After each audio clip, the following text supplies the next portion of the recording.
70 sekian. Nah, itu berarti termasuk manusia langka.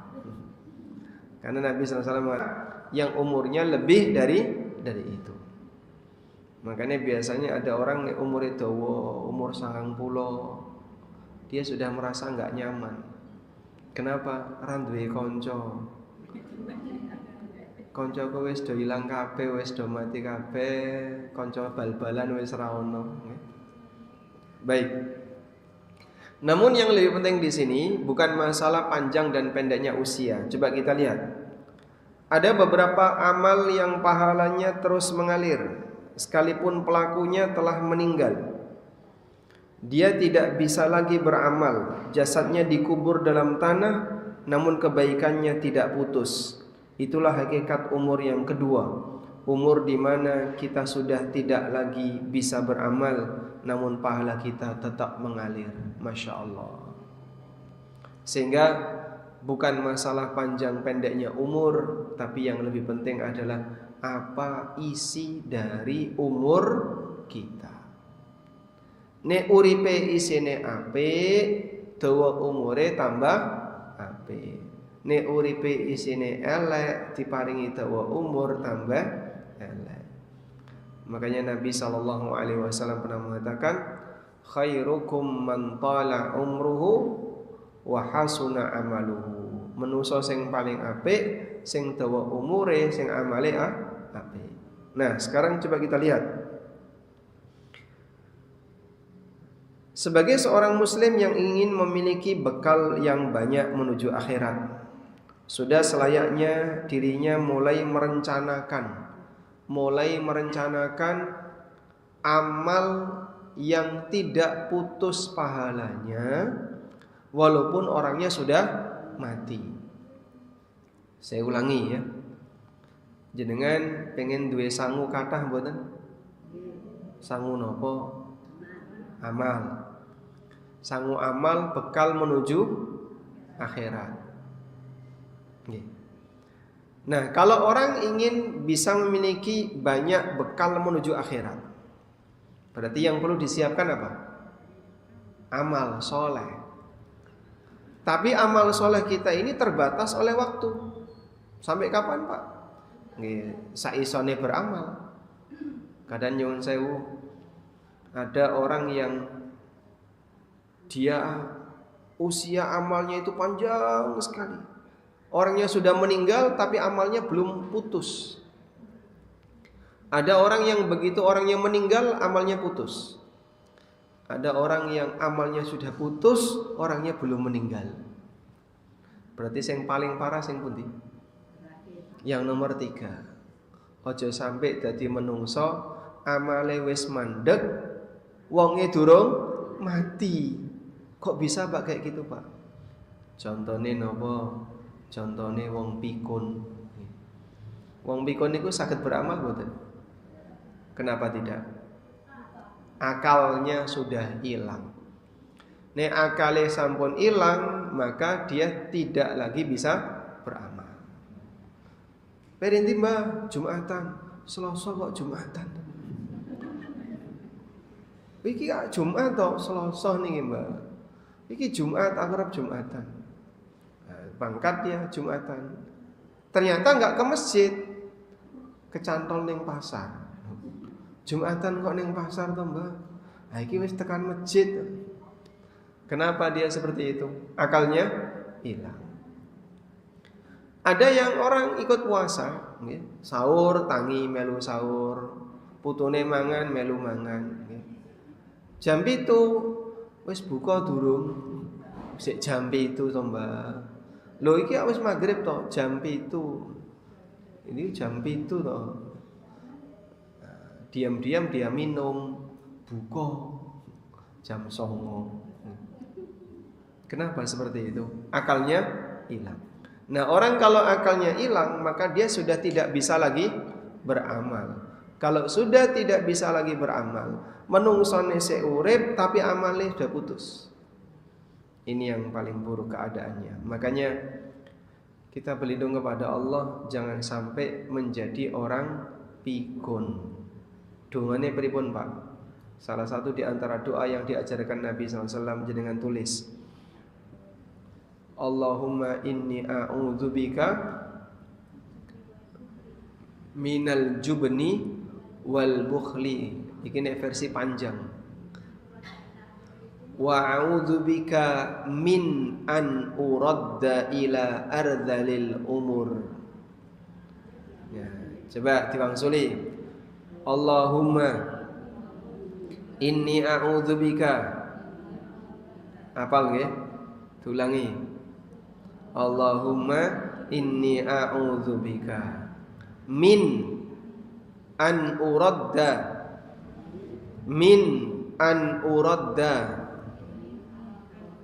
coba min an uradda. Kali ini lagi. Min an uradda ila ardhalil umur. Ila ardhalil umur. Ardhal itu tegese paling hina, paling radhil. Ardhal, dzal, lam. Tulisannya pripun to Pak? Ardhal niku Pak.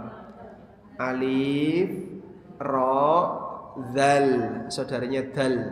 Ya, dzal ada titiknya nggih. Lam. Ardhal. Al-umur. Umur sing paling hina, yaiku nalikane menungso hilang akal, ya, sehingga dia melakukan perbuatan sesuatu itu tanpa sadar. Aku kok durung dikai mangan, oh bang sebar sarapan oh mbah kok ngakune durung dikai mangan. Sehingga dia gak sadar melakukan A, melakukan B, maka orang seperti ini sudah tidak lagi wajib ngibadah. Karena akalnya sudah hilang. Cuman manusia seperti ini, jasadnya masih hidup, amalnya putus. Wong nek sudah mencapai usia pikun niku pripun? Sedaya keluargane arep-arep kapan mati. Nggih?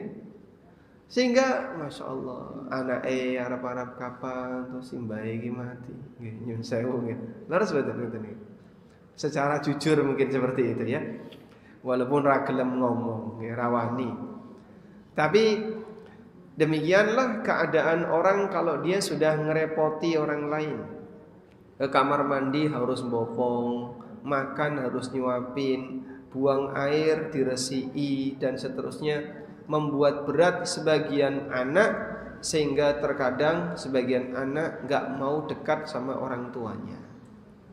Ya, makanya berdoalah kepada Allah jangan sampai dijadikan sebagai orang pikun.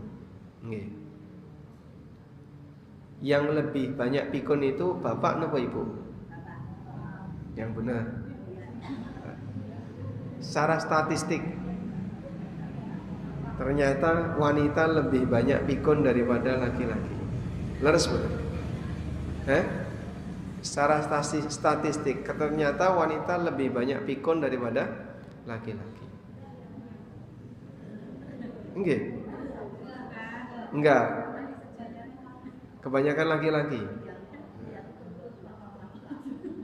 Rata-rata sing pikun sing lanang. Berarti ini gue sing salah sinten niku? Kok kian diseneni bojone tua-tua dadi pikun. Leres ya? Baik, lanjut ya. Maka coba fokus lagi, fokus. Yang sedang ngobrol nanti dulu dilanjut ngobrolnya setelah asar ngobrolnya. Sekarang kajian dulu. Jadi Nabi SAW mengingatkan umur umatku itu pendek.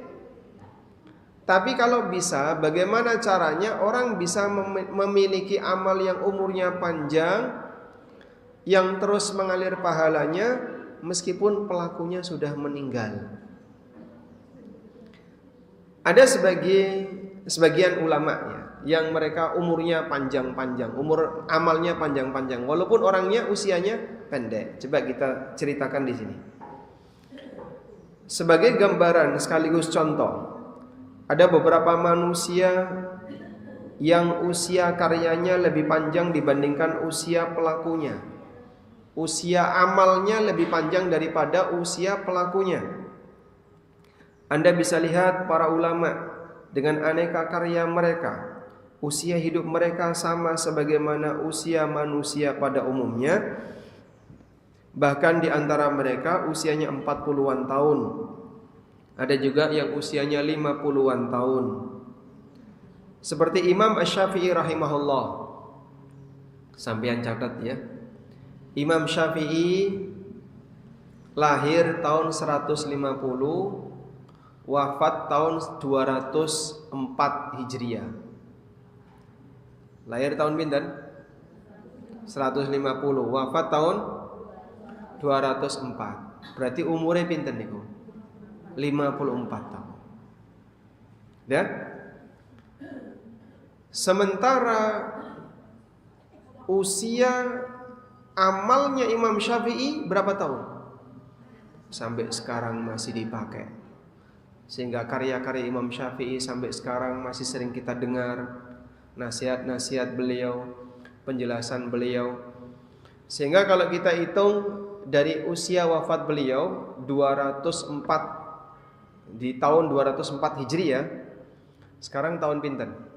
1447 Hijriah. Berarti umur amalnya Imam Syafi'i lebih dari 1200 tahun. Lho sing kaya ngono yang kita maksud. Umur orangnya cuma 54 tahun. 54 tahun sedo niku kira-kira umur dawa napa umur pendek? Hah? Pendek. Sehingga kalau ada orang mengumumkan inna lillahi wa inna ilaihi raji'un, sampun kapundhut wonten ngarsa dalem Gusti, Ibu Juminten kanthi yuswa 50 tahun. Niku wong deg kok ya pendek. Umure pendek. 50 tahun ya. Imam Syafi'i cuma 54 tahun. Kemudian kita lihat lagi. Ada juga ulama seperti Imam Ahmad bin Hanbal. Beliau wafat pada tahun 241 Hijriah di usia 77 tahun. Usia 77 tahun. Tapi Masya Allah, karya Imam Ahmad sudah lebih dari 1200 tahun. Imam Bukhari, beliau wafat pada tahun 256 Hijriah di usia 62 tahun. Tapi Sahih Bukhari bertahan lebih dari 1100 tahun. Dan masih banyak deretan ulama yang lainnya, usia mereka rata-rata 60-an, 70-an, 50-an. Tapi umur amalnya ribuan tahun, ratusan tahun. Nah, di sini saya bacakan An-Nawawi rahimahullah. Imam Nawawi itu meninggal pada tahun 676, 676, gampang leniteni nggih. Imam Nawawi sedo tahun pinten? 676. Di usia 45 tahun. Di usia 45 tahun meninggal. Tapi karyanya itu Masya Allah banyak sekali. Sebutkan contoh bukunya Imam Syafi'i yang paling banyak dipakai masyarakat. Bukunya Imam Nawawi yang paling banyak digunakan oleh masyarakat. Riyadhus Shalihin. Kagungan mboten? Punya.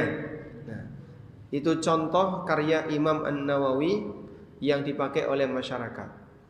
Ada yang lebih tebal Pak, ada yang sampai 9 jilid. Al-Majmu' Syarhul Muhadzab.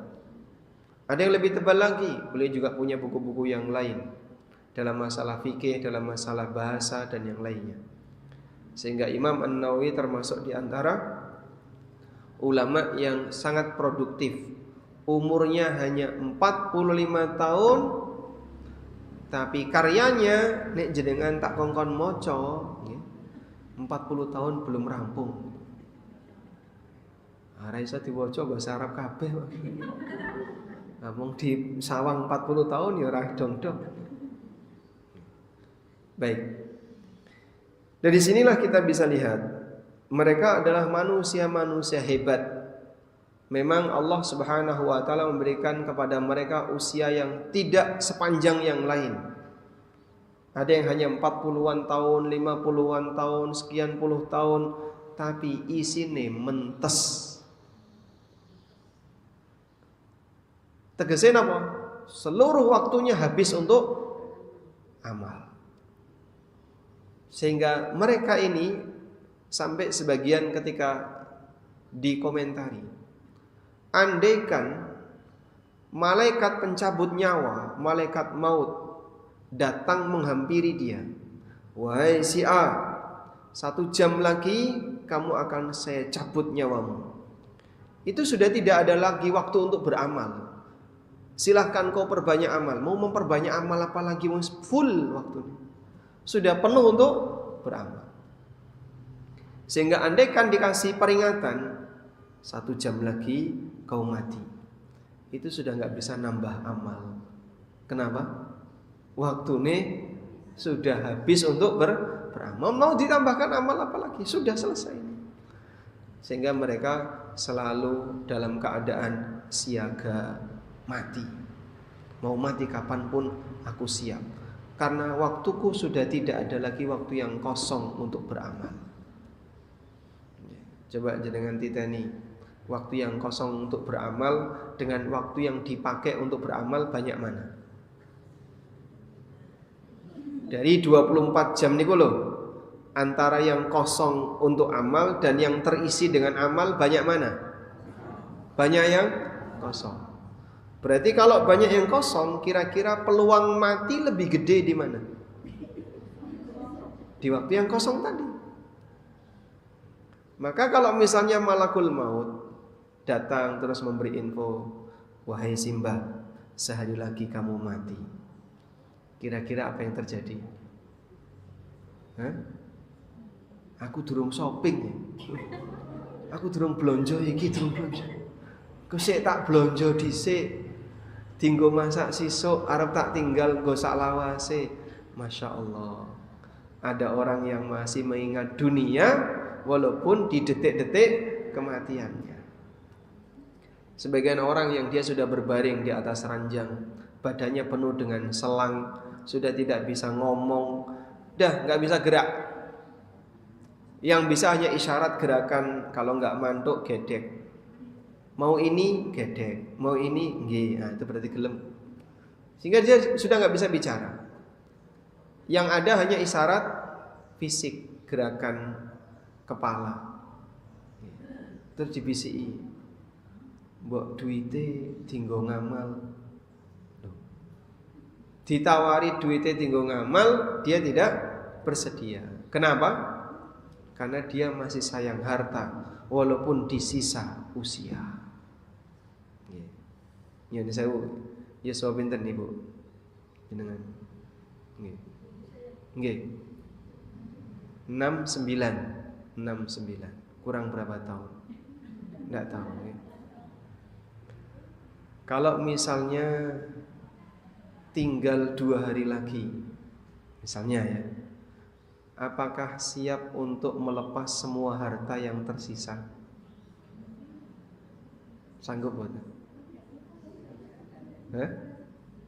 Nggak sanggup? Siap. Saya tinggal 2 hari lagi. Niki mungkin masih ada perhiasan yang tersimpan, mungkin masih ada tabungan yang tersimpan. Coba kamu buat untuk beramal, eman. Mungkin ada orang seperti itu. Kenapa? Cintanya manusia terhadap harta itu tidak pernah tua. Fisik bisa tua, tapi semangat golek donya ra iso melu tuwa. Dadi wis tuwa ya tetap semangat golek donya. Baik. Kita lihat di sini. Para ulama meskipun jasadnya sudah tidak ada, jasad pemiliknya telah terkubur, dalam tanah, tapi amal mereka tidak pernah putus. Para ulama mengatakan, yamutul alimu wa yabqa kitabuhu. Ada seorang ulama yang mati tapi kitabnya tetap hidup. Ulamanya bisa mati tapi kitabnya tetap hidup. Nah, makanya sekarang mulai ya dipikirkan, rencana amal apa yang mau Anda lakukan agar usia amalnya panjang, walaupun kita sudah mati, amal itu tidak putus. Sudah punya rencana belum? Belum. Harus dimulai dari sekarang. Wis mulai mikir awake dhewe iki umure ora dawa. Dan kita enggak tahu kapan kita mati. Tidak ada rumus nek sing tuwa mesti mati dhisik, tidak ada. Sebab tidak ada kuburan yang bertuliskan khusus 60 ke atas. Semua punya peluang mati yang sama. Nah, Ibnul Jauzi pernah berpesan, man ahabba alla yanqati'a amaluhu ba'da mautihi. Siapa yang ingin amalnya tidak terputus setelah kematiannya, falyanshuril ilma, maka hendaknya dia sebarkan ilmu bitadwini wat ta'lim, baik dengan cara nulis atau dengan cara mengajar. Wah, nek aku dikongkon kaya ngono ra iso, Pak. Aku dudu ustad, dudu ustadzah. Lah terus pripun? Apa yang kira-kira bisa saya lakukan dan mampu untuk menjadi amal yang bertahan? Minimal begini, kalau enggak bisa jadi produsen, jadilah distributor. Ngoten nggih? Diulangi. Kalau enggak bisa jadi produsen, jadilah distributor. Nek ra iso menyampaikan ilmu, minimal menyambung penyebaran ilmu. Pak Ustaz, jenengan gadah kajian yang bermanfaat bagi masyarakat, boleh enggak saya sebarkan? Monggo. Lah pripun cara nyebarkane? Ojo takon aku. Anda punya grup WA? Punya. Yang di situ masyarakatnya umum? Iya. Coba kajian itu jenengan share. Terus dibuat intisari dari kajian ini. Cara membuat intisari kajian itu pripun, Pak? Bisa menggunakan AI. Nah, tinggal taruh aja di sini. Nanti dia yang akan merangkum. Intisari dari kajian ini adalah seperti ini, pembahasan kayak gini sudah. Sehingga ditaruh di grup WA, link YouTube. Nggih? Lalu tambah tulisan, kajian ini isinya seperti ini. Bok menawa wonten setunggal napa kali, barangkali ada satu atau dua orang yang tertarik untuk nonton, ngeklik, lalu dari situ dia dapat hidayah, jenengan angsal ganjaran. Itulah yang dimaksud distributor. Tugasnya mendistribusikan. Tapi Pak, nek aku kaya ngono biasane wong-wong niku do komentar ya, Pak. Nek komentar pedes-pedes. Ya ora usah wedi dikomentari. Itulah resiko kalau kita bergesekan dengan masyarakat. Dan komentarnya enggak usah dibaca. Sehingga taruh di grup WA, selesai clear chat. Maka kalau ada komentar yang pedas tidak perlu dibaca. Karena kalau membaca komentar terkadang berpengaruh bagi batin. Nggih mboten? Melu lara ati. Kenapa? Suka baca komentar dia. Komentar di Facebook, ya, diwaca, diangen-angen, dilebokno ati. Baca komentar lagi, dilebokno ati. Akhirnya hatinya rusak. Hati kita itu jadi rusak gara-gara kita sering emosi disebabkan baca komentar yang enggak kita sukai. Komentar di medsos dilebokno ati, nggih. Karena sering dilebokno ati, komentar-komentar seperti itu membuat hati kita jadi rusak. Ada yang tanya kayak gini, Pak. Saya disuruh menghafal itu kok sulit sekali ya menghafal. Kenapa? Padahal anak saya kalau menghafal itu cepat. Katanya kan belajar di usia tua seperti, coba, belajar di usia muda seperti mengukir di atas batu. Belajar di usia tua seperti mengukir di atas air. Mengukir di atas air tegese pripun? Hah? Gampang tapi cepat hilang. Ini terbukti angel cepat hilang. Angel. Sehingga yang sudah tua itu kita minta, tolong hafalkan. Kok susah ya angel? Sehingga teori itu nggak berlaku itu. Belajar di usia tua sama seperti mengukir di atas es. Angel nutuki es itu angel, nggih. Setelah itu mencair. Kalau orang bilang mengukir di atas batu itu keliru, nyatanya ya angel. Coba doa tadi hafal enggak? Ada yang sudah hafal, ada yang belum. Nah, masalahnya apa kok susah untuk menghafal? Nek dijak sinau kok susah, angel ngerti itu masalahnya apa? Karena kolbu kita rusak. Jadi Allah Subhanahu wa ta'ala menjelaskan dalam Al-Quran, ada 3 alat utama yang dipakai manusia untuk belajar. Ditulis ya. Ada 3 alat utama yang dipakai manusia untuk belajar. Pendengaran, penglihatan, dan fuad. Pendengaran, penglihatan, dan fuad. Jenengan belajar dengan cara membaca, belajar dengan cara mendengar. Itu pintu masuknya ilmu. Nggih. Pintu masuknya ilmu adalah dengan cara apa? Mendengar atau membaca. Sudah? Setelah itu, setelah masuk gimana, Pak? Ya metu meneh. Setelah masuk metu meneh ini corong. Bar dilebokno metu, nggih. Seharusnya gimana? Setelah masuk ditampung. Tempat penampungan itu apa namanya? Namanya fuad.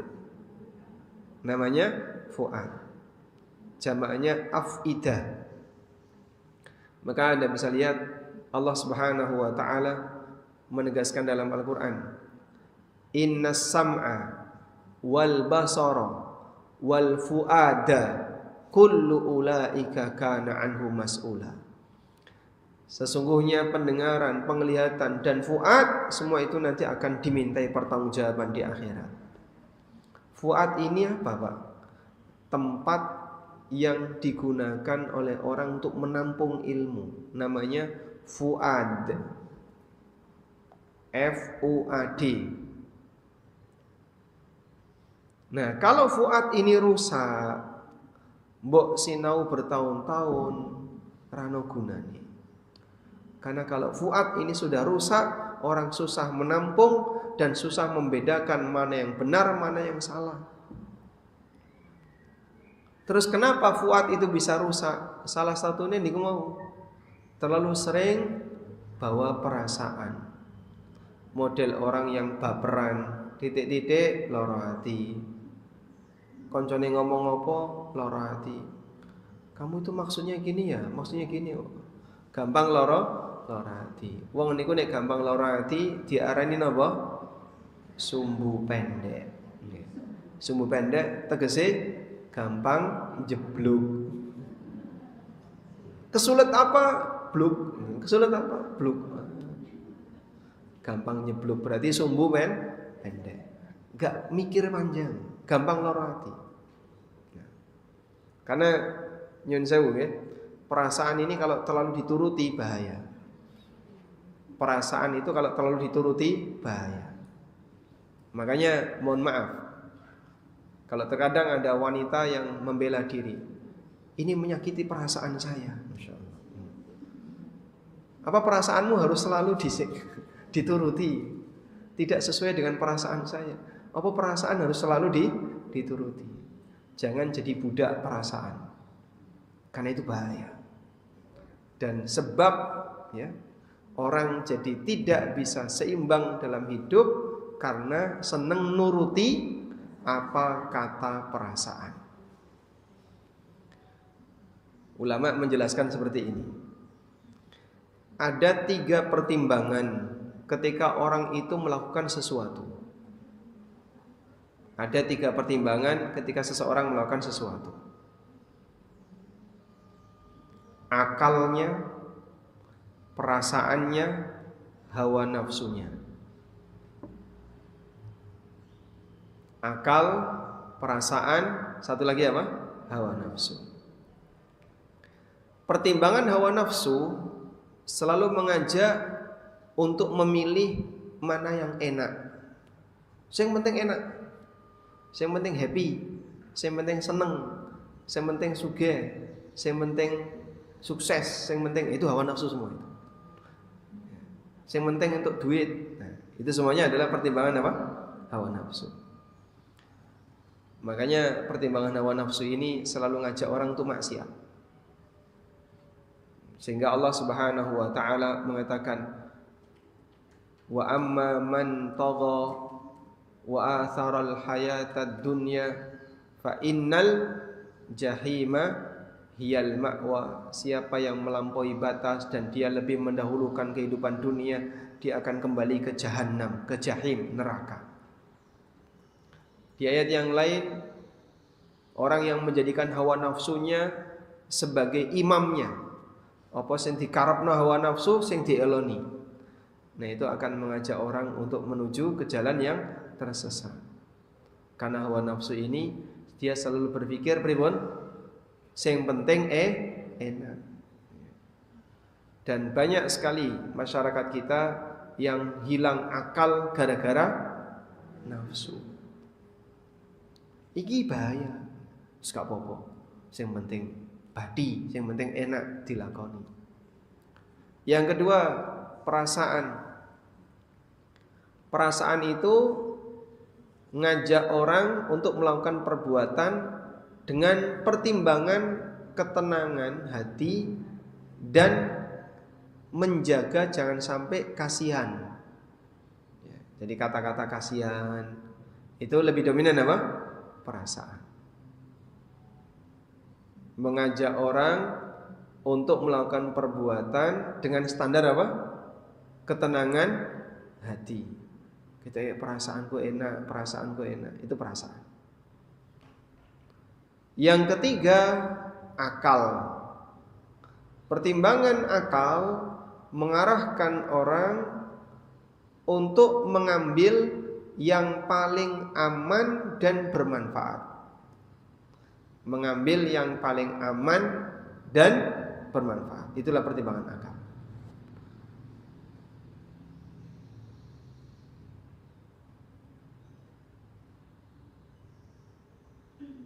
Contoh ya. Ini contoh. Jatah warisane orang lanang niku pinten? Jatah warisan anak laki-laki 2, yang perempuan 1. Kadang ada yang komentar, mesakne wong wedok kok mau dikai setengah wong lanang.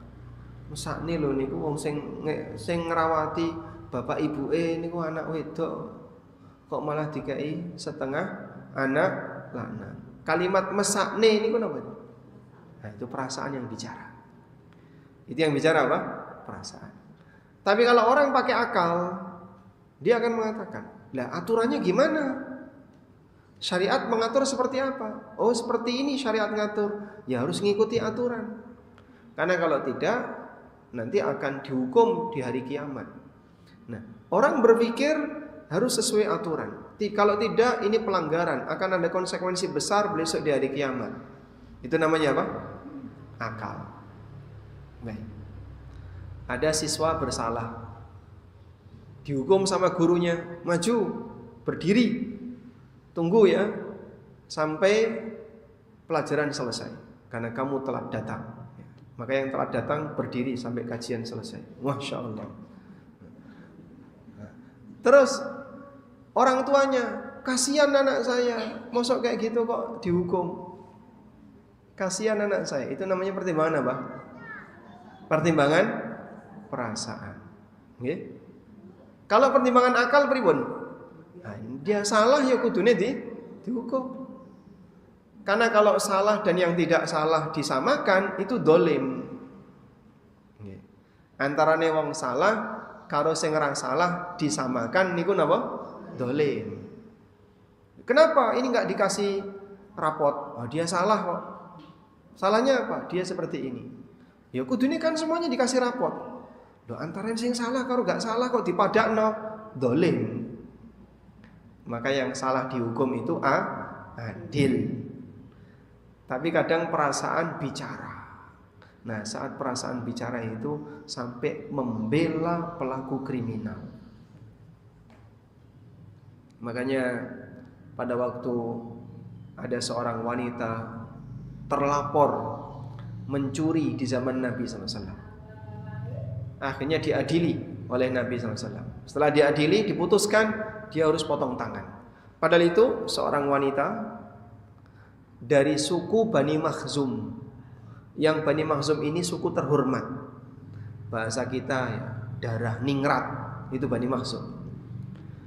Sehingga viral di masyarakat karena ada seorang wanita terhormat mau dipotong tangannya. Maka mereka berusaha untuk meminta kepada Rasulullah SAW, bisa enggak hukumannya dibatalkan. Tapi enggak ada yang berani matur. Tidak ada yang berani untuk menyampaikan kepada Nabi SAW. Akhirnya mereka mengusulkan, coba kamu minta Usamah. Usamah niku sinten? Usamah bin Zaid bin Harithah. Ini seorang pemuda yang dicintai Rasulullah SAW, dekat dengan Nabi SAW. Coba minta Usamah yang menyampaikan. Mungkin kalau lewat Usamah berhasil. Lewat Usamah berhasil. Barangkali beliau sebagai hakim bisa digeser keputusannya karena lewat siapa? Usamah. Maju Usamah, ya Rasulullah, apakah fulana si A itu akan dipotong tangannya? Padahal kasihan dia, seorang wanita, mosok wanita randhe tangan iki yang mesakne. Kasihan dipotong tangannya, kasihan. Apa kata Nabi SAW? Atashfa'u fi haddin min hududillah? Apa awakmu arep membatalkan hukuman Allah? Apa kamu mau menghilangkan hukuman Allah? Wa aimullah law anna Fatimah binta Muhammadin sallallahu alaihi wasallam saraqat laqata'tu yadaha. Demi Allah, andaikan Fatimah bintu Muhammad sing maling tak potong tangannya. Nah itu enggak pakai perasaan. Perasaan jangan ngomong, pinggir. Perasaan minggir, perasaan bahaya. Yang boleh ngomong akal. Makanya terkadang pertimbangan perasaan dan pertimbangan akal ini berbenturan. Apa yang menyebabkan suami istri bertengkar? Karena yang satu menggunakan perasaan, yang satu menggunakan hawa nafsu. Nah, padha wae salah ini kayak gini. Misal ya, tiba-tiba suami Anda BCI, Bu, aku wis duwe calon, sesuk arep tak lamar. Kira-kira menurut awakmu pripun? Jenengan jawab pripun? Hah?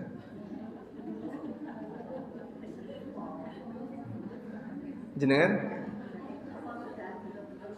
Apa sudah betul-betul cinta? Nek wis cinta ya lanjutkan. Itu nek yuswane 70. Nek bapake wis tuwa, umur 80, nek arep golek liyane ya kono. Ra ngrepoti aku sing ngladeni. Leres ngoten niku. Anda akan bicara apa? Hah? Pakai akal atau perasaan? Pakai akal atau perasaan? Perasaan. Kenapa pakai perasaan? Menurut Anda, ya, istri Nabi SAW itu berapa? 11. Apakah ketika beliau menikah dalam jumlah 11 itu sama halnya beliau mendolimi para istri? Nabi SAW telah mendolimi Aisyah, mendolimi Saudah, mendolimi siapa lagi? Ummu Habibah. Kenapa kok mendolimi? Nah itu beliau nikah lagi. Apakah lelaki yang poligami sama dengan mendolimi istrinya yang pertama? Yang enggak itu yang kayak gimana? Yang enggak itu yang kayak gimana? Ya, niatnya nikah. Hah? Pertimbangan apa yang tidak dolim? Monggo sampaikan.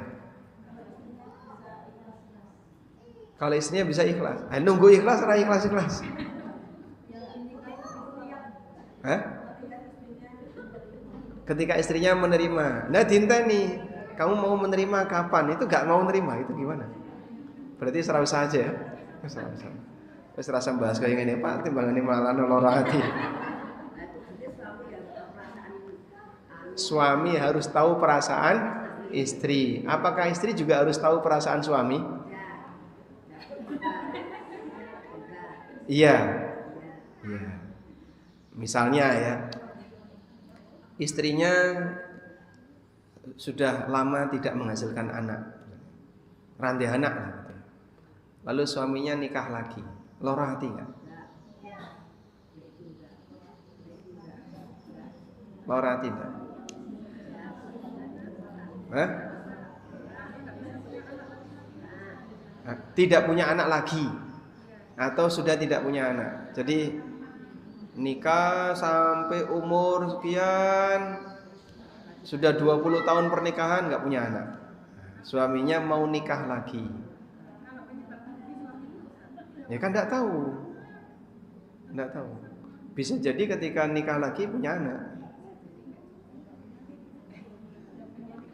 Apa kira-kira perasaan istri? Akhirnya si suami ini nikah lagi. Apa komentar tetangganya? Gak mesakne bojone. Dia bicara gak mesakne bojone itu apa? Perasaan yang bicara. Jadi memang dominan hidup kita ini dikendalikan oleh perasaan. Makanya terkadang nyuwun pangapunten nggih, perasaan tidak harus diajak diskusi. Bisa jadi sudahlah tinggalkan saja ini pertimbangan perasaan. Kita maju dengan pertimbangan akal. Karena akal inilah yang dipuji. Sehingga orang yang berakal dipuji oleh Allah, ulaika ulul albab. Itulah orang yang akalnya sehat. Itulah orang yang pikirannya sehat. Sehingga kebalikan dari itu adalah tindakan kebodohan. Dan bodoh itu karena orang melakukan kesalahan dipengaruhi oleh hawa nafsu atau dipengaruhi oleh perasaan. Okay. Ini sudah terlalu ndlodro ya. Jadi pembahasan kita melebar kemana-mana. Tapi intinya kita ingin mengajak kepada masyarakat bahwa kalau kita ingin menjadi hamba yang berhasil ketika meninggal dunia adalah rencanakan amal yang umurnya lebih panjang dibandingkan umur yang kita punya. Nah, di situ ada penjelasan tentang amal muta'addi dan amal qasir. Lihat di halaman 15. Ada amal namanya amal muta'addi. Ada amal namanya amal qasir. Amal muta'addi itu apa, Pak? Amal yang pengaruhnya bisa dirasakan oleh orang lain secara langsung. Contohnya Pak, menderma, ngajari orang, berbuat baik kepada orang, itu namanya amal muta'addi. Dan ada amal yang namanya amal qasir. Apa itu Pak amal qasir? Amal yang manfaatnya terbatas hanya bagi pelaku saja. Orang lain tidak mendapatkan manfaat secara langsung. Contohnya sholat. Misalnya jenengan sholat, di sebelah Anda ada orang yang sedang duduk. Apakah ketika Anda sholat, sebelah Anda rizkinya makin tambah? Tidak. Karena amal Anda amal yang sifatnya apa? Qasir. Dan amal yang sifatnya qasir, orang lain tidak bisa mendapatkan manfaat secara langsung. Baik.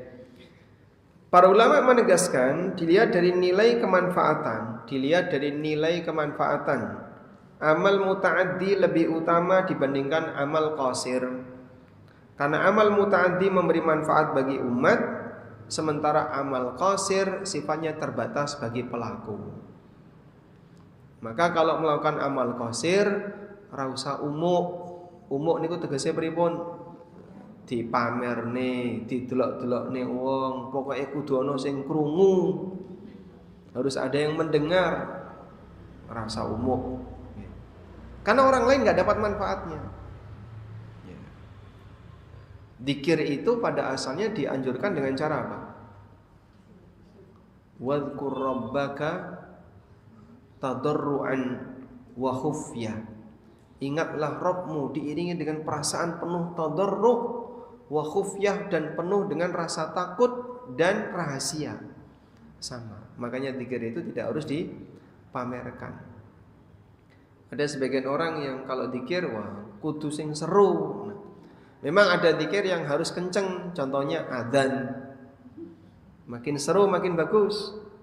Tapi kalau dzikir setelah sholat, dzikir setelah sholat tahajud, dzikir setelah antara adzan dan iqamah, itu tidak harus disuarakan dengan suara yang keras. Sebab ini amal yang sifatnya pribadi. Ada juga orang yang baca Quran. Baca Quran itu kan sifatnya apa? Pribadi. Kecuali kalau jenengan ngajari. Kula niki ngajari ya Pak, biar nanti ditirukan oleh jamaah. Nah, nek niku bener harus keras, kencang suaranya. Tapi kalau tujuannya hanya untuk membaca sendiri, maka tidak perlu dikeraskan.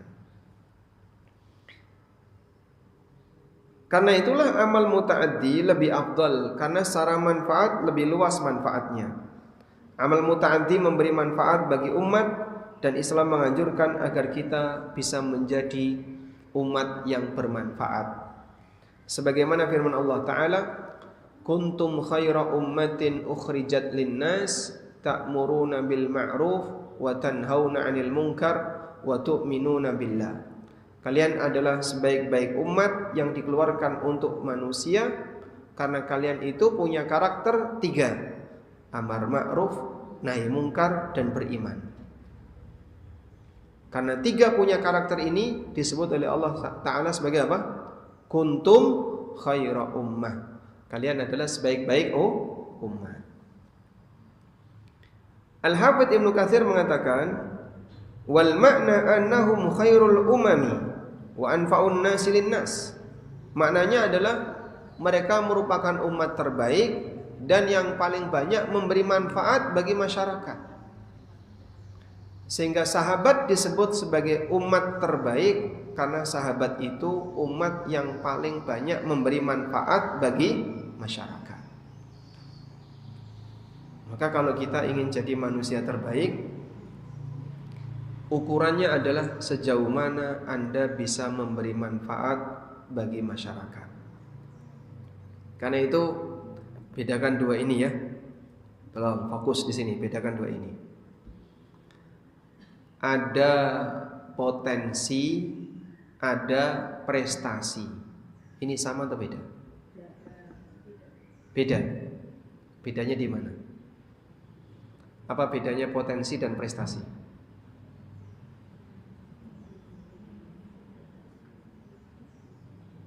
Apa bedanya potensi dan prestasi?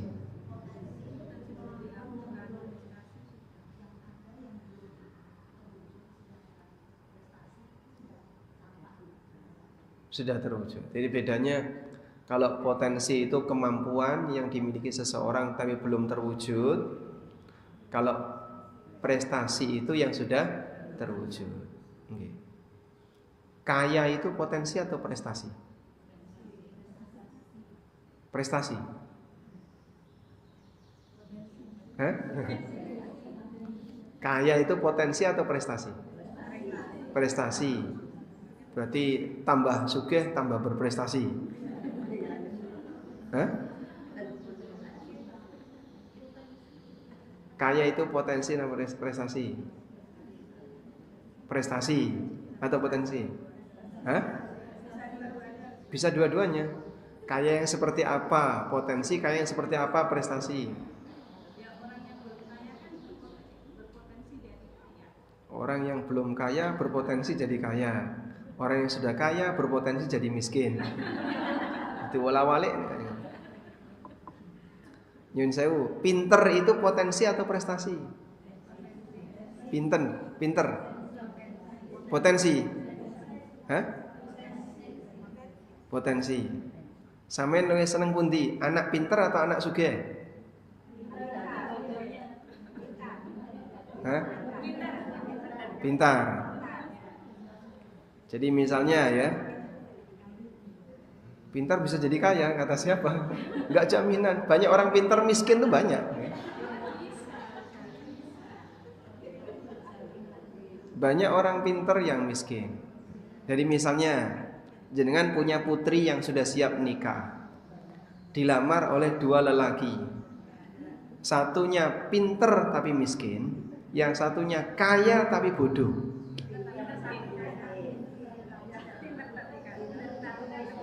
Hah? Pilih pintar tapi miskin. Kok ngeminteri? Oh, yang boten. Sampeyan pilih pundi?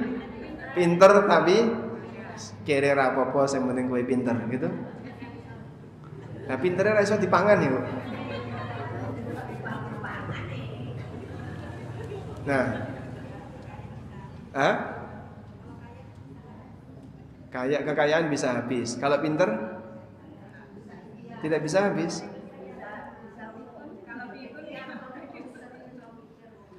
Pinter iso mikir. Nek kaya iso gaji wong pinter.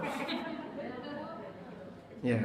Nah, disinilah penting kita membedakan antara prestasi dengan potensi.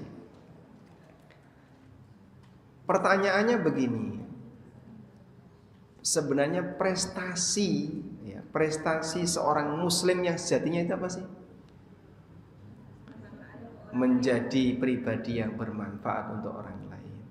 Sehingga kaya tapi tidak manfaat, ya padha wae sugih nggo awake dhewe. Pinter tapi tidak pernah memberi manfaat dengan kepintarannya untuk masyarakat, ya ku pinter nggo awake dhewe.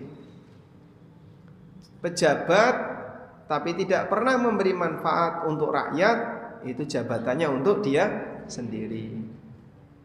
Apalagi aneka kelebihan yang Allah berikan kepada manusia itu bervariasi. Ada yang diberi kelebihan A, diberi kelebihan B, diberi kelebihan C, ngoten nggih? Nek kita semuanya punya kelebihan yang seragam, pengajian ini tidak ada.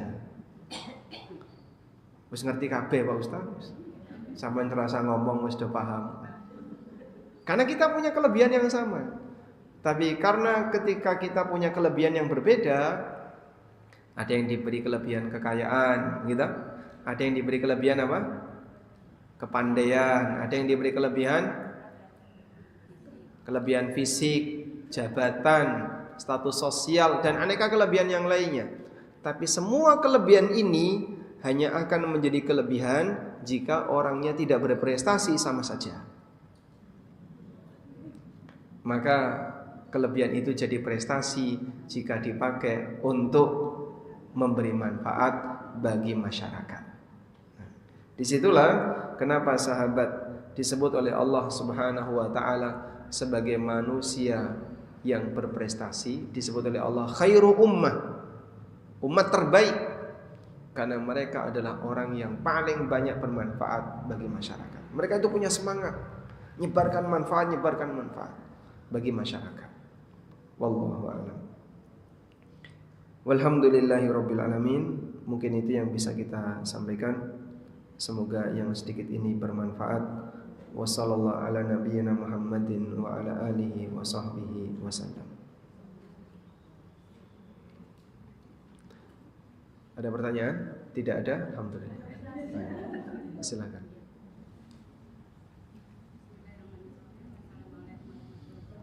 Waalaikumsalam warahmatullahi wabarakatuh.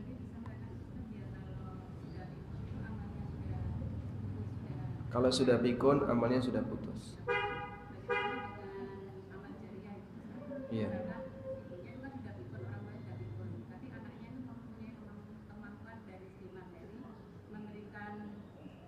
sedekah atas nama ibu. Nggih.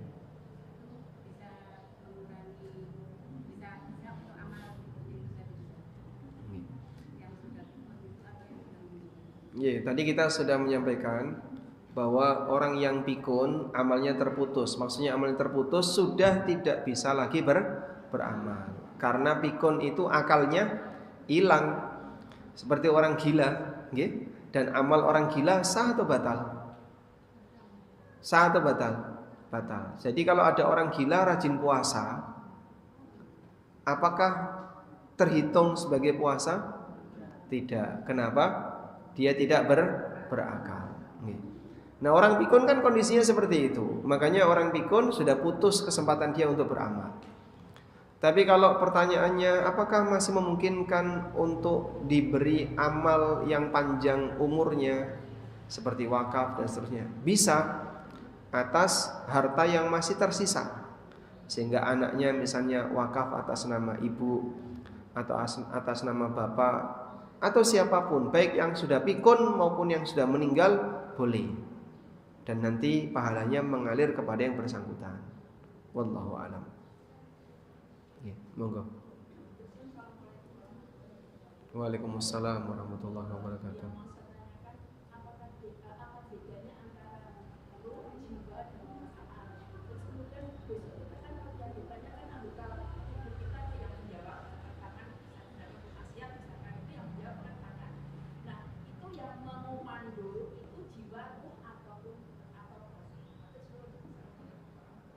Waalaikumsalam warahmatullahi wabarakatuh. Apa bedanya roh, jiwa, dan perasaan? Okay. Kalau arwah atau roh, jamaknya arwah, itu sesuatu yang mengisi jasad kita sehingga jasad kita jadi hidup. Maka ketika orang itu mati, yang dicabut apa? Rohnya, arwahnya. Sehingga definisi orang mati adalah ketika arwahnya sudah tidak ada. Walaupun bisa jadi organ tubuhnya itu masih berfungsi. Sehingga saat arwah seseorang dicabut, dia mati, ambruk, mungkin dan jantungnya belum berhenti berdetak. Mungkin parunya belum berhenti bernafas. Karena sensor motoriknya belum mati. Nanti secara bertahap, sedikit demi sedikit selnya mati, akhirnya berhenti semuanya. Nah, ini mungkin dokter yang lebih paham berapa lama itu bisa bertahan, tapi tidak seketika. Makanya ada sebagian dokter yang pernah cerita, kalau ada pasien yang sampai dipacu jantung, genjot itu, pacu jantung dan seterusnya, itu bisa jadi hanya adegan saja. Sebenarnya orangnya sudah mati, tapi dokter melakukan itu biar dia tidak disalahkan. Kok dibiarkan saja bapak? Ya, daripada nanti dimarahi, disalahkan, dia genjot pacu jantung itu atau pakai kejut, dok. Dokter sudah tahu ini sudah mati nih orangnya.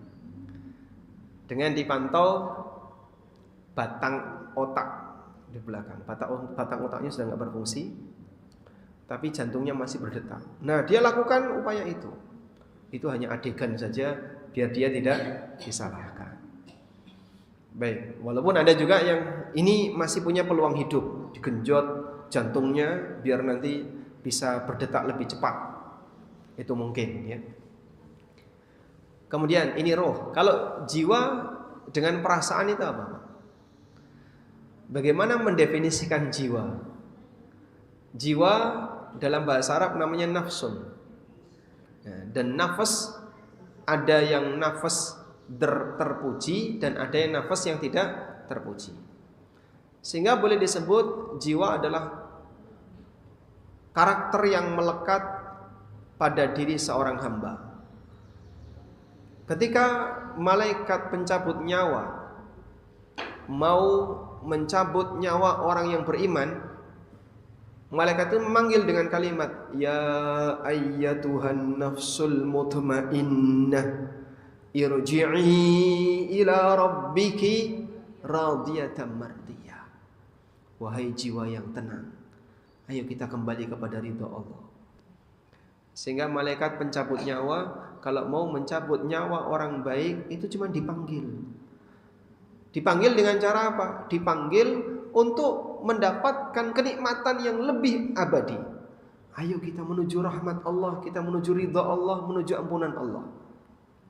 Dalam hadis Al-Barra bin Azib, Nabi SAW bercerita, fatasilu ruhuhu kama yasilul ma'u fi qatratis siqa. Maka ruh itu keluar dari jasad sebagaimana air yang keluar dari ceret. Ya. Air keluar dari ceret. Ibu menuang air dari ceret. Loh kok orang metu banyune iki kecantol? Ada enggak? Pernah enggak? Hah? Kecantol? Mana mungkin air kecantol? Nek tutupe durung dibuka mungkin. Nah, tutupe durung dibuka. Ceret tutupnya terbuka, begitu dituang langsung mengalir dengan mudah. Enggak ada istilah nyangkut ini banyune nyangkut iki. Diketok dulu tok banyune baru jatuh. Enggak ada ceritanya kayak gitu. Maka gambaran arwah orang mukmin ketika dicabut seperti air yang keluar dari mulut ceret, saking mudahnya sir mengalir, hilang, orangnya mati.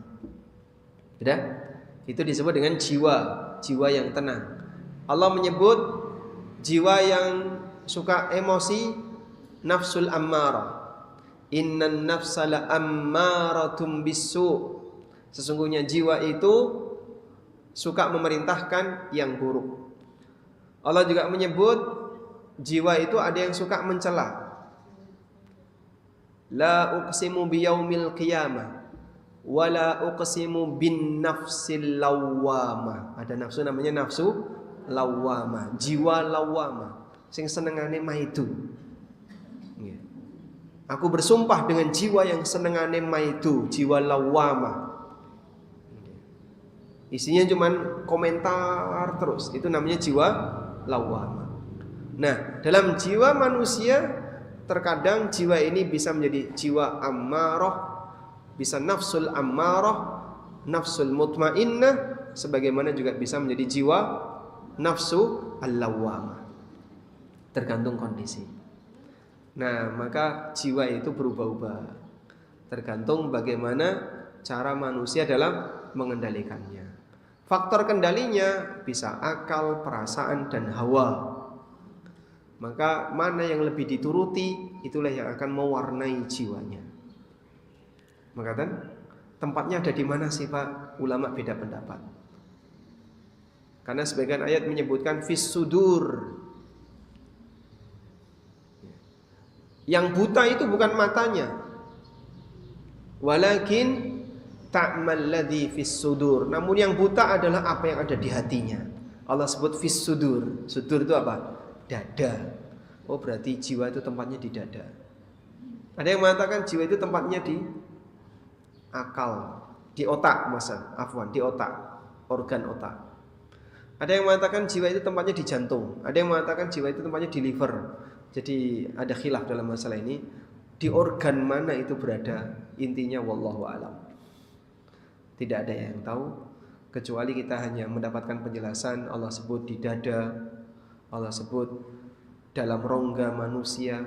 Sehingga dalam diri ini ada unsur yang tidak kelihatan, itulah unsur rohani, yang itu lebih kuat kendalinya daripada unsur jasmani.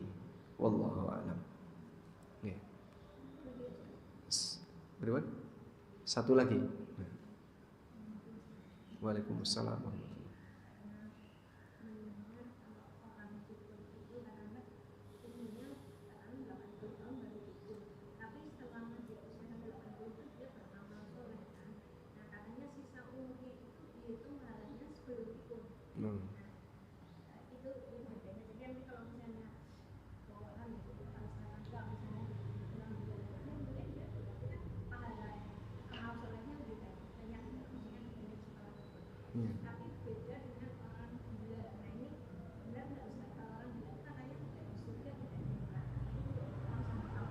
Ya. Baik, saya ulangi pertanyaannya ya. Jadi ada yang mengatakan bahwa orang pikun itu status dia sesuai dengan kondisi terakhir sebelum pikun. Jadi kalau sebelum pikun dia rajin beramal soleh, maka amal soleh itu tidak putus pahalanya walaupun orangnya pikun. Beda dengan orang gila. Orang gila ini nanti tidak masuk surga, tidak masuk neraka. Nah, baik, penjelasannya, manusia itu dihukumi sesuai dengan satu kondisi terakhir sebelum hilangnya akal. Jadi kalau gilanya umur 30 misalnya, umur 30 nikah sebulan gila misalnya, karena tekanan dari pasangannya. Saya pernah ngisi di RSJ Magelang. Ya jamaahnya bukan yang gila ya, jamaahnya para dokter dan perawat yang ada di sana. Terus diajak keliling, lihat pasien-pasiennya. Ya mesakne, Masya Allah. Hilang akal ternyata lebih berbahaya daripada kurang fisik. Sehingga secara fisik orangnya sehat-sehat, gagah, tidak ada masalah. Tapi ya ngawur, ada yang kepalanya dijedok-jedok, ada yang dia gak karuan. Intinya gitu, sebagaimana layaknya orang gila. Terus cerita, di sini tuh ada salah satu dosen kampus ternama, ya, kalau boleh disebut ya kampus ITB itu. Dosen dari kampus ITB, doktor, ya. Tapi gila karena tekanan istrinya. Masya Allah. Ceritanya pripun niku Mas? Iso ge cerita pengajian nih kayak gini. Bahaya wanita menyebabkan seorang dokter jadi gila. Subhanallah. Ya orang kalau terlalu sering tertekan, berarti kan dia sebenarnya IQ-nya bagus ya. Kita nggak pungkiri lah, dosen ITB ya. Artinya secara IQ mungkin dia bagus. Soal matematika atau apa ringan bagi dia. Tapi ternyata beda antara IQ dengan jiwa itu beda. Dengan kedewasaan, dengan interaksi sesama orang itu beda. Maka kedewasaan itu tidak identik dengan IQ. Wonge pinter tapi galak itu berarti apa? Berarti namanya apa? Pinter tapi galak. Ras itu pinter. Dia pinter, tapi nek ketemu wong krasa paling dhuwur dhewe, krasa sing paling pinter, istrinya enggak betah. Ada juga ibu-ibu yang curhat, suami saya dosen, pinter, kalau secara materi pinter, tapi istrinya ditendangi, ditempelengi, biasa ya. Jadi main kasar itu biasa. Nah kalau kayak gitu namanya apa itu? Masih bisa disebut pinter nggak orang ini? Hah? Jadi sebutannya apa? Maka jangan merasa aneh ya. Semua ini beda-beda. Pinter dari sisi kemampuan kognitif, pinter dari sisi kedewasaan berinteraksi dengan orang, pinter dari sisi bisa menjaga akhlak dan seterusnya, itu beda-beda semua. Sehingga kita diajari mana yang lebih prioritas untuk kau utamakan ketika kau ingin menjadi pribadi yang baik. Lanjut. Terus bagaimana kalau orang itu gila? Kalau orang itu gila, kondisi terakhir dia seperti apa? Gila umur 30. Berarti sebelum umur 30 itulah status dia. Karena gila ini enggak dihitung. Sehingga sebelum umur 30 dia orangnya rajin A, rajin B, rajin ibadah, maka dia terhitung sebagai orang yang rajin ibadah. Maka akhir dari hayatnya adalah rajin ibadah. Kalau dia pikun seperti itu sama, hilang akalnya dimulai tahun 70 tahun usianya. Maka ketika dia pikun sesuai dengan kebiasaan dia sebelumnya. Pertanyaannya, apakah pahalanya terus mengalir? Itulah makna dari firman Allah Ta'ala, illal ladzina amanu wa amilus solihati falahum ajrun ghairu mamnun. Kecuali orang yang beriman dan beramal saleh, mereka mendapatkan pahala yang tidak pernah putus. Dalam tafsir Ibnu Abbas, ini adalah orang yang punya kebiasaan baik sebelumnya, sampai kemudian dia tua, terhenti, Allah Subhanahu wa taala tetap mengasih pahala untuknya. sesuai dengan kebiasaan amal baiknya. Maka orang pikun itu dihukumi seperti sudah mati, tapi jasadnya masih ada, cuman sudah tidak lagi bisa beramal. Maka status dia sebagaimana kondisi dia ketika masih sehat. Wallahu a'lam. Kecelakaan tapi amnesia, hilang ingatan, tapi akalnya masih ada enggak? Hilang ingatan tapi masa lalu, bukan hilang ingatan, seperti hidup di masa lalu terus. Akhirnya perasaan dia gimana? Kayak anak kecil.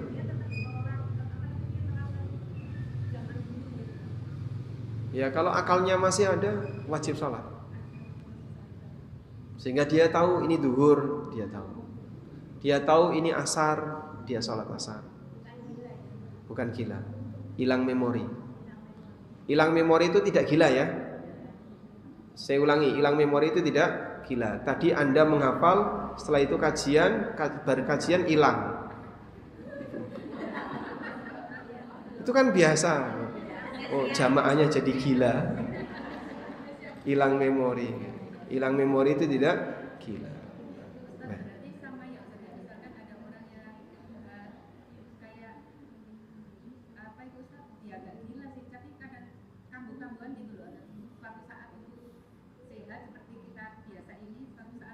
Kambuh-kambuhan, kadang sehat, kadang error. Berarti akalnya kadang muncul, kadang hilang, muncul hilang. Kadang itu kayak ya apa ya, kalau bahasa kasarnya ya gila itu Ustaz. Ya kalau pas gila ya dia nggak wajib ibadah. Kalau pas sadar dia wajib ibadah. Ya. Baik, demikian semoga bermanfaat. Allahumma anfa'na bima 'allamtana wa 'allimna ma yanfa'una warzuqna ilma. Wassallallahu ala nabiyyina Muhammadin wa ala alihi wa sahbihi wa sallam. Wa akhiru da'wana anil hamdulillahi rabbil alamin. Wassalamu